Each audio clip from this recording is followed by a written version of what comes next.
Okay, so for the wheel pose and wheel pose with leg raise, the least challenging position to hold is the one where you're able to stack your shoulders easily. This means that if you start with your legs elevated, you'll be able to hold a nicer, more open wheel, loading up the arms and the shoulders, than you will on the floor. The only difference is that with the elevated foot wheel, it's harder to get into because it can require more upper body strength. So, if we're setting up for our wheel, we're going to be placing our heels or our feet on the block, which is against either a rig or a wall. And then from here, we're going to be placing the hands down using the V of the thumb and the index finger just above and outside the shoulders. And then we're going to push with our legs to move our weight over our hands. From here you can see, because my feet are elevated, I can go through further. What I'm doing is pushing through the ground, squeezing my shoulder blades together. So there's a bit of scapular retraction, and I'm also just twisting through the ground as I retract.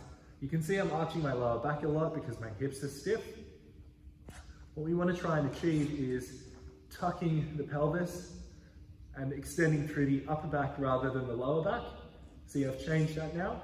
And then once we can do that, we want to extend the legs a little bit and push the shoulders through. From this position, if you're stable, you can start to play with leg lifts. So you'll maintain your position, squeeze your glute hard to maintain the posterior tilt, and then you're going to lift up nice and high towards the splits if you can, hold, lower down, control. You've got to really squeeze the glute and the abs to keep your back safe here.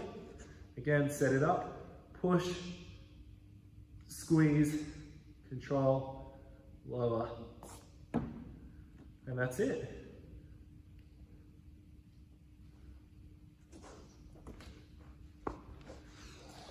As you get better at this movement, you'll take away these blocks until you get lower to the ground. This will mean that you'll have to push harder through your legs. You'll have to be more mobile through your hips and through your shoulders. But the ground is really where we want to get to, because eventually, if you can do comfortable leg lifts on the ground, then we can come back to the block and start to work with walking over or kicking over.